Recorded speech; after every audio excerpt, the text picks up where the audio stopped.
నమస్తే, good morning, అందరికీ శుభోదయం. People's post TV morning headlines కి స్వాగతం. ముందుగా తెలంగాణకు సంబంధించిన ప్రధాన వార్తాపత్రికల్లో వచ్చిన న్యూస్ని ఒకసారి చూద్దాం. ముందుగా దిశ న్యూస్ పేపర్లో ప్రధాన బ్యానర్ ఐటమ్స్గా వచ్చిన న్యూస్ ఐటమ్స్ చూస్తే కనుక, ఆందోళన వద్దు, అర్హులందరికీ రేషన్ కార్డులు, అధికారులు అవగాహన కల్పించాలి, సింగపూర్ నుంచి సీఎం రేవంత్ రెడ్డి సమీక్ష. ఇది తుది జాబితా కాదు, గ్రామ సభల్లో దరఖాస్తుల స్వీకరణ, రేషన్ కార్డుల జారీ నిరంతర ప్రక్రియ. జిల్లా కలెక్టర్లతో మంత్రులు పొంగులేటి, తుమ్మల, ఉత్తమ్ వీడియో కాన్ఫరెన్స్. దానికి సంబంధించిన ఫోటో కూడా ఇచ్చారండి. కలెక్టర్ల వీడియో కాన్ఫరెన్స్లో మాట్లాడుతున్న మంత్రి పొంగులేటి. అర్హులందరికీ రేషన్ కార్డులు అందుతాయని, ఇందుకు అనుగుణంగా ప్రభుత్వం చర్యలు తీసుకుంటుందని సీఎం రేవంత్ రెడ్డి స్పష్టం చేశారు. అయితే ఎందుకు ఈ ఆందోళన వచ్చేసింది అంటే కనుక అండి, సమగ్ర కుటుంబ సర్వే చేశారు కదా, దాని ఆధారంగా రేషన్ కార్డుల పంపిణీ ఉంటుంది అని చెప్పారు. అయితే ఎవరైతే దరఖాస్తు చేసుకున్నారో వాళ్ళందరికీ కూడా, అంటే అర్హులు అందరికీ ఇస్తారు రేషన్ కార్డులు అని చెప్పారు. ఎక్కడ కన్ఫ్యూజన్ మొదలైంది అంటే, కులగణన సర్వే ఆధారంగా ఇస్తున్న రేషన్ కార్డులు ఏదైతే ఉందో వాళ్ళు అర్హులు అని చెప్పేసి దాని ప్రకారం అని చెప్పి ఒకసారి న్యూస్ వచ్చింది. తర్వాత ఏదైతే లిస్టు రెడీ అయ్యిందో అర్హులు ఎవరు, వీళ్ళకి రేషన్ కార్డులు ఇవ్వాలి అని చెప్పేసి ఆ లిస్టులో ఎవరైతే అర్హత కలిగి ఉన్నారో వాళ్ళ పేర్లు లేవంట. సో దానివల్ల అంటే అప్పటికి అన్ని జిల్లాలకి పంపించారు, అంటే డ్రాఫ్ట్ లాగా. అప్పటికి చెప్పారు, అంటే గ్రామ సభలు, బస్తీ సభలు ఏర్పాటు చేసి ఏవైనా అభ్యంతరాలు ఉంటే వాటిని స్వీకరించి అమలు చేస్తామన్నది కూడా. కాకపోతే ఎవరైతే అధికారులు ఉన్నారో, అంటే ఆ జిల్లాలకు సంబంధించిన అధికారులు, వాళ్ళు సరిగా కమ్యూనికేట్ చేయకపోవడం వల్ల, ప్రజలకి సరైన అవగాహన కల్పించకపోవడం వల్ల ఈ కాన్ఫ్లిక్ట్ అన్నది వచ్చింది. అంతే కదండి, రేషన్ కార్డు చాలా పథకాలకి కానీ ఏదైనా కావాలి అన్నా కూడా రేషన్ కార్డు చాలా ముఖ్యమైనది. ప్రామాణికంగా తీసుకుంటారు రేషన్ కార్డుని. ఇప్పుడు ఆధార్ కార్డుని ఎలా అంటే దేశంలో ప్రామాణికంగా తీసుకుంటారో ప్రతి ఒక్కదానికి, రాష్ట్రాల్లో రేషన్ కార్డు మీద ఆధారపడే చాలా పథకాలు వర్తిస్తాయి అర్హులకి. కాబట్టి అంత ముఖ్యమైన రేషన్ కార్డులో అర్హులకి చోటు లేదు, అర్హులకి పేరు లేదు, వాళ్ళకి రేషన్ కార్డు రావట్లేదు అంటే ఎవరైనా సరే ప్రజలు టెన్షన్ పడతారు. సో ఆ టెన్షను, ఆ మిస్కమ్యూనికేషను, అంటే ఆ టెన్షన్ పడడానికి కారణం అధికారులు వాళ్ళకి కరెక్ట్గా ప్రాపర్గా గైడెన్స్ ఇవ్వలేదు. ఆ గైడెన్స్ ఇవ్వకపోవడం వల్లనే ప్రజల్లో ఆందోళన నెలకొంది. సో దానికి సంబంధించిన నేపథ్యంలోనే సీఎం రేవంత్ రెడ్డి సింగపూర్ నుంచి సమీక్ష సమావేశం నిర్వహించారు. సమీక్ష సమావేశం నిర్వహించడం వల్లే దానికి సంబంధించి మంత్రి పొంగులేటి ఇంకా తదితర మంత్రులు వీడియో కాన్ఫరెన్స్ నిర్వహించి కలెక్టర్లకి సూచనలు చేశారనమాట, అవగాహన కల్పించండి అని చెప్పేసి. సో కాబట్టి ప్రజలు ఎవరు టెన్షన్ పడకండి, అర్హులందరికీ రేషన్ కార్డులు వస్తాయి, ఆందోళన చెందకండి అని చెప్పేసి చెప్పారు. సో ఇలాంటి ఇంపార్టెంట్ విషయాల్లో ఏదైతే ప్రజలకి సంబంధించి, లేదా ఇట్లాంటి ముఖ్యమైనవి ఆధార్ కార్డ్స్ అవ్వచ్చు, లేదా రేషన్ కార్డ్స్ అవ్వచ్చు, ఇందిరమ్మ ఇళ్ళకి సంబంధించినవి కావచ్చు, ఇలాంటి పథకాలు అర్హులకి వెళ్ళాలి కరెక్ట్గా అనుకున్నప్పుడు అధికారులు, సంబంధిత శాఖ మంత్రులు, సంబంధిత శాఖల అధికారులు, ముఖ్యంగా కలెక్టర్లు ప్రజలకు సరైన అవగాహన కల్పించాలి. వాళ్ళల్లో ఎటువంటి భయాందోళనలు లేకుండా, అంటే ఈ స్కీమ్ మాకు దక్కుతుందా లేదా, మేము దీనికి అర్హత కలిగి ఉన్నాము అయినా కూడా మాకు వస్తుందా రాదా అన్న ఒక టెన్షన్ కానీ భయాన్ని కానీ వాళ్ళల్లో లేకుండా చేయాలి అన్నది సంబంధిత అధికారుల బాధ్యత పూర్తిగా. అది దాన్ని దృష్టిలో పెట్టుకొని అధికారులు ముందుకెళ్ళాలి. ఎందుకంటే ఇప్పుడు సోషల్ మీడియా మనకు తెలిసింది, చాలా ముఖ్యంగా సోషల్ మీడియాలో రకరకాలుగా, అంటే నిన్న మనమే న్యూస్లో చూసుకున్నాము. ఒక దాంట్లో ఏమో గుడ్ న్యూస్ అని చెప్పేసి, అంటే 6.68 లక్షల మందికి రేషన్ కార్డు అన్నారు. ఇంకొక దాంట్లో ఏమో గందరగోళం నెలకొంది అన్నారు. సో ఇలాంటప్పుడు ఎవరికైనా సరే ఆ టెన్షన్ ఉంటుంది. కాబట్టి ఇలాంటి విషయాల్లో ప్రధానంగా ముందుగా చర్చలు, సమావేశాలు నిర్వహించుకొని ఒక ఖచ్చితమైన నిర్ధారణ కలిగి అప్పుడు ప్రజల్లోకి దాన్ని తీసుకెళ్తే కనుక ఇలాంటి ఆందోళనకి చోటు ఉండదు. సో ఇప్పటికైనా కూడా మించిపోయింది లేదు. సీఎం రేవంత్ రెడ్డి సమీక్ష సమావేశం నిర్వహించి సింగపూర్ నుంచి అదే చెప్పారు, ఎవరు ఆందోళన చెందొద్దండి, అభ్యంతరాలు ఏమున్నా స్వీకరించి అందరికీ, అంటే అర్హత ఉన్న అందరికీ కూడా రేషన్ కార్డులు అందిస్తామని చెప్పారు. సో కలెక్టర్లు కూడా అక్కడ మీకు, అంటే మీ జిల్లాలో ప్రజలకు మీరు అవగాహన కల్పించాల్సిన బాధ్యత మీపైనే ఉంది. ప్రజల్లో ఎటువంటి ఆందోళనలు లేకుండా చూడాల్సిన బాధ్యత స్థానికంగా ఎవరైతే అధికారులు ఉన్నారో వాళ్ళు కలెక్టర్లు వాళ్ళకి సూచనలు చేసి వాళ్ళల్లో ఎటువంటి ఆందోళన లేకుండా చేయాల్సిన బాధ్యత కలెక్టర్ల మీద ఉంది. అలాగే సంబంధిత అధికారులు ఎవరైతే సంబంధిత మంత్రులు ఉన్నారో వాళ్ళ మీద కూడా ఉంది. అలాగే ముఖ్యంగా మీడియా కూడా అంటే జరుగుతున్న విషయాన్ని వాస్తవాల్ని మీడియా తెలుపుతోంది బయటకి. దానివల్ల అది తెలియజేయడం వల్లే సో ఈరోజు మనకి అంటే ఎంత ప్రజలు ఎంత టెన్షన్ పడుతున్నారు అన్న విషయం తెలిసి అధికారులు కానీ ప్రభుత్వం కానీ రియాక్ట్ అయ్యి సో ఎవరు ఆందోళన చెందొద్దు అని చెప్పింది. కాబట్టి ఇది ప్రతి ఒక్కరి బాధ్యత. ఇలాంటి విషయాల్లో ప్రభుత్వం చాలా కట్టుదిట్టంగా ఉండాలి. ప్రజల్లో అనవసరమైన భయాందోళనని నెలకొల్పవద్దండి. సో మరో ముఖ్యమైన న్యూస్ చూసుకుంటే కనుక మంత్రి పదవికి పైరవీలు, కేబినెట్లో చోటు కోసం మొదలైన లాబీయింగ్, అనుకూల నేతలను కలిసేందుకు ఢిల్లీకి వెళ్లే ప్లాన్. ఇప్పటికే డిప్యూటీ సీఎంతో పలువురు భేటీ, మాకు చోటు దక్కుతుందా అంటూ ఆరా. పాక్షిక విస్తరణకి అధిష్టానం మొగ్గు, 2 లేదా 3కి అవకాశం, మిగిలిన ఖాళీలు పెండింగ్లోనే. విస్తరణ ప్రచారంతో ఆశావాహులు ఎవరైతే ఉన్నారో మంత్రి పదవి కావాలని వాళ్ళు అలర్ట్ అయిపోయి ఇప్పటి నుంచి పైరవీలు మొదలు పెట్టేశారు. అంటే మాకు చోటు దక్కుతుందా లేదా అని చెప్పేసి వాళ్ళకి బాగా క్లోజ్గా ఉన్న నేతల్ని కలిసి అడగడం కానీ, లేకపోతే డిప్యూటీ సీఎంని కొంతమంది కలిశారంట, వాళ్ళతో డిప్యూటీ సీఎంతో మాట్లాడడం కానీ ఇవంతా జరుగుతున్నాయి. కాకపోతే ముందే చెప్పారు 2 లేదా 3కే మంత్రివర్గంలో చోటు లభిస్తుంది అని చెప్పేసి. మరి ఆ 2, 3 ఎవరన్నది ప్రకటించే వరకు ఎవరికి తెలియదు. అంటే పాక్షికంగానే, అంటే పూర్తి స్థాయిలో మంత్రివర్గ విస్తరణ జరగట్లేదు. పాక్షికంగా అంటే కొంతమందిని మాత్రమే తీసుకుంటున్నారు. అందులో 2 ఉన్నారో లేదా 3 అయినా అవ్వచ్చు. కాబట్టి అందరికీ ఆశావాహులు 10 మంది ఉన్నా కూడా వాళ్ళల్లో 2, 3నే తీసుకునే అవకాశం ఉంది. కాబట్టి పూర్తి స్థాయి క్యాబినెట్ ఏదైతే మంత్రివర్గ విస్తరణ జరుగుతుందో అప్పుడు చాలామందికి అవకాశం లభిస్తుంది. ఇప్పుడైతే కనుక పాక్షికంగానే ఉంటుందని చెప్పేసి డిప్యూటీ సీఎం చెప్పారు. అందులో 3 రోజుల ముందే మంత్రివర్గ విస్తరణ ఉంటుందని చెప్పినప్పుడు కూడా ఇదే మాట చెప్పారు, ఏంటి 2 లేదా 3కి మాత్రమే చోటని. బట్ దానికి కూడా చాలామంది ఆశావాహులు ఎవరైతే మంత్రి పదవి కోసం వెయిట్ చేస్తున్నారో వాళ్ళు వాళ్ళ వేల్లో వాళ్ళకి తెలిసిన వాళ్ళలో లాబింగ్ నడుస్తుంది. సో మరి ఎవరికి ఆ మంత్రివర్గంలో చోటు దక్కుతుంది అన్నది వేచి చూడాల్సిందే మనం. మరో ముఖ్యమైన వార్త, 3,500 కోట్లు పెట్టుబడి పెట్టనున్న ST tele media global data center. Mucherla సమీపంలో ఏఐ ఆధారిత డేటా సెంటర్ ఏర్పాటు రాష్ట్ర ప్రభుత్వంతో కుదిరిన ఒప్పందం. భవిష్యత్తు అవసరాలకు అనుగుణంగా సామర్థ్యం పెంచుకునే సదుపాయం. సింగపూర్లో 2వ రోజు సీఎం బృందం పర్యటన. ఓకే అండి, రాష్ట్రానికి ఇప్పుడు సింగపూర్ పర్యటనలో ఉన్నారు. మనం నిన్న కూడా మాట్లాడుకున్నాము. అంటే సింగపూర్ నుంచి తర్వాత స్విట్జర్లాండ్లో దావోస్లో జరిగే సదస్సుకు, వరల్డ్ ఎకనామిక్ ఫోరం సదస్సు ఏదైతే ఉందో దానికి హాజరవుతారు. దానికి ముందుగానే సింగపూర్ చేరుకొని అక్కడ సింగపూర్లో పారిశ్రామికవేత్తల్ని కానీ వీళ్ళని కానీ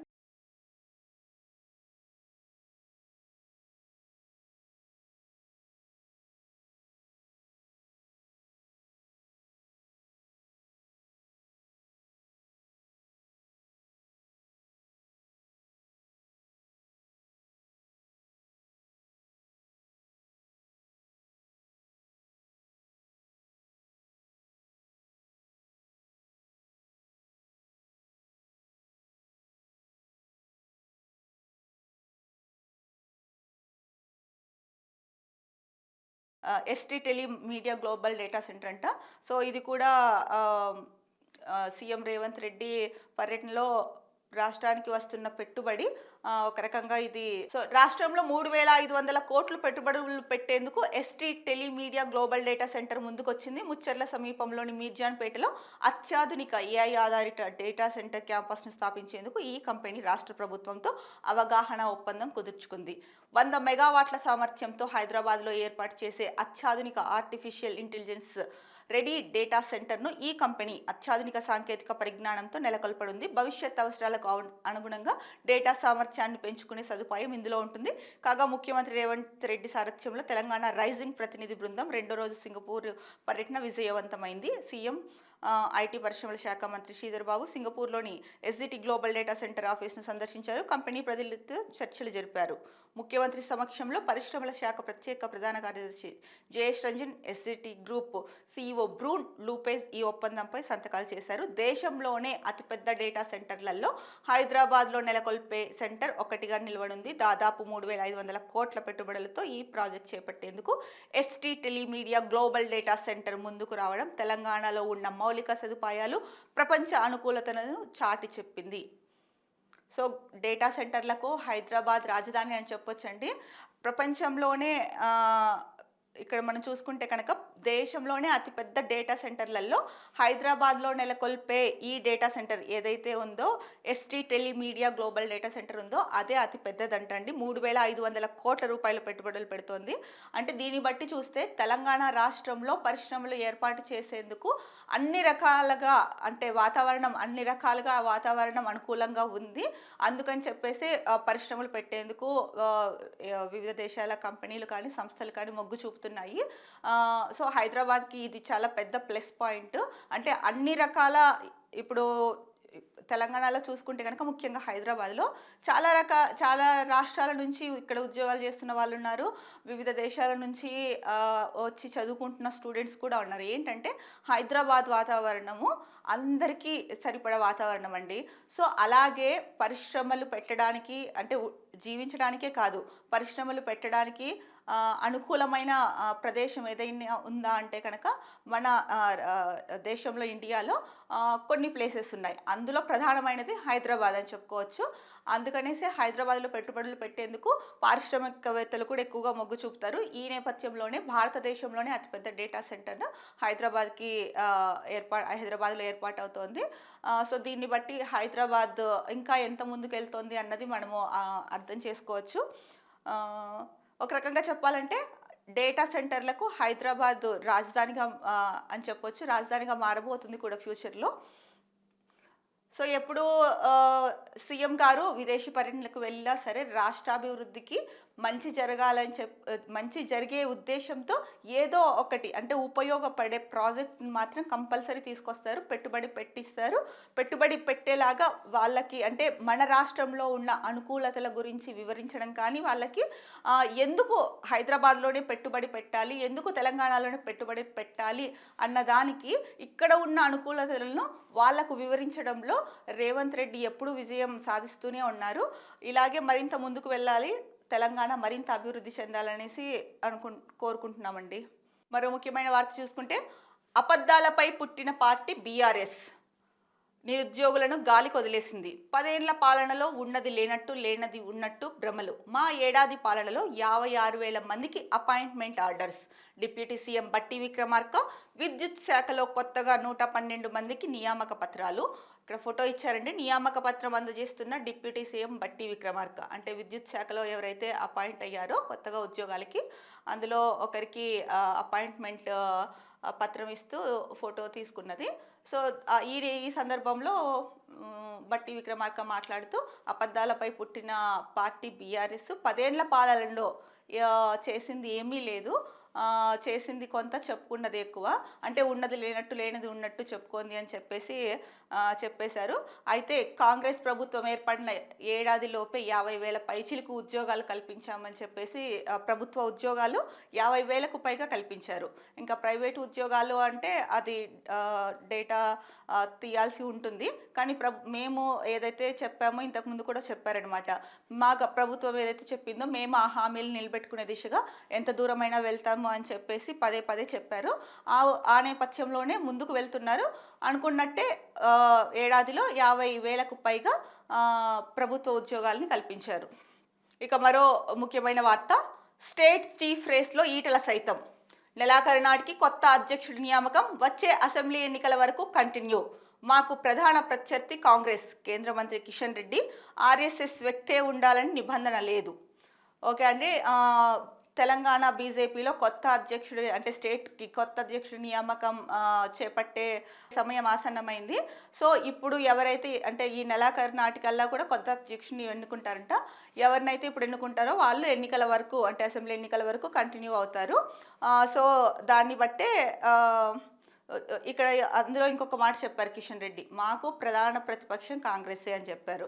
అంటే వాళ్ళ దృష్టిలో కాంగ్రెస్ మీదే ఎక్కువ ఫోకస్ పెట్టారు.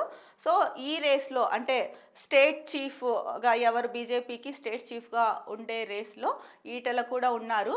మరి కిషన్ రెడ్డినే స్టేట్ చీఫ్ రేస్‌లో ఈటెల ఉన్నారు కాబట్టి ఈటలకి అవకాశం వరిస్తుందా? లేకపోతే బండి సంజయ్ ఇంకా కొంతమంది ఆశావహులున్నారు. ఎవరిని వరిస్తుందో చూడాలి. సో, మరో న్యూస్ పత్రిక 'వెలుగు'. 'వెలుగు'లో ప్రధాన బ్యానర్ ఐటమ్స్‌లో ఆ బ్యాటరీలు వస్తే ఈవీలు అగ్వకే. సోడియం అయాన్, మెగ్నీషియం కాథోడ్ బ్యాటరీల కోసం ముమ్మరంగా ప్రయోగాలు. తగ్గనున్న ఉత్పత్తి ఖర్చులు. ప్రస్తుతం ఈవీ బ్యాటరీల్లో ఖరీదైన లిథియం వాడకం. మన దేశంలో పరిమితంగా లభిస్తున్న లిథియం. దాని ప్లేస్లో తక్కువ ఖర్చులో సోడియం వాడే ప్రయత్నాలు. సోడియం బ్యాటరీలతో సేఫ్టీ, స్టోరేజ్ ఎక్కువే. పావు గంటలో ఫుల్ ఛార్జింగ్ అయ్యే system ready. Universal rapid charging సిస్టమ్ను తెచ్చిన క్లీన్ ఎలక్ట్రిక్ సంస్థ. ప్రస్తుతం ఎలక్ట్రిక్ వెహికల్స్‌కు డిమాండ్ బాగా పెరుగుతున్నది. బైకుల నుంచి బస్సుల వరకు ఈవీలు రోడ్ల మీద కనిపిస్తున్నాయి. కాలుష్యం లేకపోవడం, పెట్రోల్, డీజిల్ ఖర్చులు లేకపోవడం వంటి కారణాలతో జనం వీటికే మొగ్గు చూపుతున్నారు. ఈవీలనే ప్రభుత్వాలు కూడా రవాణా వ్యవస్థలో భాగం చేస్తున్నాయి. కానీ డిమాండ్ పెరుగుతున్నా ఆయా బండ్ల ధరలు మాత్రం భారీగా ఉంటున్నాయి. ఎలక్ట్రిక్ వెహికల్స్ అత్యంత ముఖ్యమైన బ్యాటరీల తయారీ ఖర్చు ఎక్కువగా ఉండడమే ఇందుకు కారణం. ఈవీలను ప్రజలకు అందుబాటు ధరల్లోకి తీసుకొచ్చేలాగా ముమ్మర ప్రయోగాలు జరుగుతున్నాయి. ఏంటంటే ఈ మధ్య కాలంలో మనం చూసుకుంటే కనుక అంటే తెలంగాణ రాష్ట్ర ప్రభుత్వం కూడా మహిళలకి ఉచిత ప్రయాణం చెప్పిన తర్వాత ఇంప్లిమెంట్ చేసింది. అది నడుస్తూ ఉంది మహిళలకు ఉచిత ప్రయాణం అనేది. అయితే ఎలక్ట్రిక్ బస్సులని ప్రవేశపెట్టింది. దానివల్ల ఆదాయం పెరిగింది ఆర్టీసీకి అని చెప్పేసి చెప్పారు గతంలోనే. సో, నెమ్మదిగా ఇంకా మరిన్ని ఎలక్ట్రిక్ బస్సుల్ని అందుబాటులోకి తీసుకొస్తాము. అంటే ఇప్పుడు కొనుగోలు చేయాలంటే ఎక్కువ అమౌంట్ అవుతుంది కాబట్టి ముందుగా అద్దెకి తీసుకుంటాము. లీజ్‌కి తీసుకున్న తర్వాత బస్సుల్ని ఆ తర్వాత కొనాలా ఏంటి అన్నది ఆలోచిస్తామన్నారు. అంటే సో, ఈవీల గురించి వచ్చింది కాబట్టి ఈ టాపిక్ మనం ఒకసారి మాట్లాడుకోవాల్సిన అవసరం ఉంది. ఎందుకంటే కనుక ఈవీల అంటే ఎలక్ట్రిక్ వెహికల్స్ వల్ల ఎంత లాభం ఉంటుంది అన్నది చెప్పడానికే ఈ ఉదాహరణ అండి. అంటే ప్రభుత్వం సైతం ఈవీల వైపే మొగ్గు చూపిస్తోందనమాట. ఎందుకంటే కాలుష్యం తక్కువ ఉంటుంది. ఇప్పుడు డీజిల్, పెట్రోల్ ధరలు రోజు రోజుకి పెరిగిపోతున్నాయి. ఇవైతే కనుక ఛార్జింగ్ పెట్టుకొని చక్కగా వెళ్ళిపోవచ్చు. కాకపోతే మనకి ఇప్పటివరకు ఏంటంటే కనుక ఈవీ బ్యాటరీల్లో ఖరీదైన లిథియం వాడుతున్నారు. అది మన దేశంలో తక్కువగా ఉంది. సో, దాని ప్లేస్‌లో తక్కువ ఖర్చుతో సోడియం వాడే ప్రయత్నాలు జరుగుతున్నాయంట. అదే కనుక అయితే కనుక అంటే కంప్లీట్ అయితే కనుక సక్సెస్ అయితే కనుక మనకి ఆ బ్యాటరీలు తక్కువ ధరకే వస్తాయని చెప్పేసి ప్రధాన న్యూస్ ఐటమ్ ఇచ్చారు. ఇది కనుక వర్కౌట్ అయ్యిందంటే కనుక నిజంగానే అండి కాలుష్యం తగ్గుతుంది, ఖర్చు తగ్గుతుంది. అలాగే అందరూ కూడా అంటే అందరికీ కూడా అందుబాటులోకి వస్తుంది. అప్పుడు పేద మధ్యతరగతి వర్గాల వాళ్ళు కూడా ఏవైతే వాళ్ళకి అందరికీ కళ్ళు ఉంటాయండి. ఏదో ఒక వెహికల్ ఉండాలి అని చెప్పేసి 2 వీలర్ కానీ 4 వీలర్ కానీ. సో, అలాంటి వాళ్ళకి కూడా ఈ ఈవీలు అందుబాటులోకి వస్తే కనుక తక్కువ రేట్‌కి అందరూ కూడా తీసుకునే అవకాశం ఉంది. ప్లస్ ముఖ్యంగా కాలుష్యం తగ్గుతుంది. ఇప్పుడు రోజు రోజుకి కాలుష్యం పెరిగిపోతుంది. ఢిల్లీలో చూసాము ఎలా ఉంటుందో కాలుష్యము. అలాగే హైదరాబాద్‌లో కూడా కాలుష్యం పెరుగుతోందని చెప్పేసి వార్తలు వచ్చాయి. ఈ నేపథ్యంలో ఇట్లాంటి అంటే ఎలక్ట్రిక్ వాహనాల వాడితే కాలుష్యం కూడా తగ్గే అవకాశం ఉంది. అందుకని ప్రభుత్వం కూడా ఎలక్ట్రిక్ వాహనాల వైపే మొగ్గు చూపిస్తోంది. సో, మరో న్యూస్ అండి. 3,500 కోట్లతో ఏఐ డేటా సెంటర్. మనం ఈ న్యూస్ గురించి ఇంతకుముందే మాట్లాడుకున్నాం. ఇంకొకటి అర్హులందరికీ రేషన్ కార్డులు. గ్రామ సభల్లో మళ్ళీ దరఖాస్తులు తీసుకుంటాం. మంత్రులు పొంగులేటి, తుమ్మల, ఉత్తమ్. సో, దీని గురించి కూడా మనము డిస్కస్ చేసుకున్నాము. ఉగాది నుంచి గద్దర్ అవార్డులు. ఉగాది పండుగ నుంచి గద్దర్ అవార్డులు అందజేస్తామని డిప్యూటీ సీఎం బట్టి విక్రమార్క వెల్లడించారు. ఇందుకు సంబంధించి కమిటీ సభ్యులు, అధికారులు ఏర్పాట్లు పూర్తి చేసుకోవాలని ఆయన సూచించారు. సో, గద్దర్ గారి గురించి తెలియని వారంటూ ఎవ్వరూ ఉండరు. సో, సామాజిక ఉద్యమకారులు ఇంకా చాలా చాలా ఉన్నాయి గద్దర్ గారికి బిరుదులు. సో, అలాంటి గద్దర్ గారు మనిషి ఎంతవరకు ఉంటారో అంటే జీవితకాలం వరకు అంతవరకు ఆ తర్వాత తరాలకి కూడా గుర్తుండిపోయే వ్యక్తి గద్దర్ గారు. సో, గద్దర్ గారి పేరు మీద అవార్డులని ప్రకటించడం అయితే జరిగింది రాష్ట్ర ప్రభుత్వము. సో, ఉగాది నుంచి గద్దర్ అవార్డులు అందజేస్తామని చెప్పేసి డిప్యూటీ సీఎం తెలియజేశారు. ఇది శుభ పరిణామం అండి.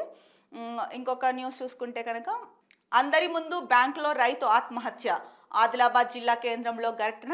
మార్టిగేజ్ లోన్ చెల్లించాలని బ్యాంక్ సిబ్బంది వేధింపులు. బ్యాంకులోనే పురుగుల మందు తాగిన జాదవ్. చాలా దురదృష్టకర ఘటన అండి. సో రైతుల కోసం ప్రభుత్వం అంటే చేస్తోంది, చాలానే చేస్తోంది. బట్ అక్కడికి చాలామంది అంటే పూర్తి స్థాయిలో ఇప్పుడు రైతులకి ప్రభుత్వం ఏదైతే అందిస్తోందో రుణమాఫీ కానీ ఇది కానీ రుణమాఫీ అందిస్తోంది, రైతు భరోసా అందించబోతోంది, అలాగే ఉచిత పంటల బీమా అందించబోతోంది, ఇవన్నీ ఉన్నాయి.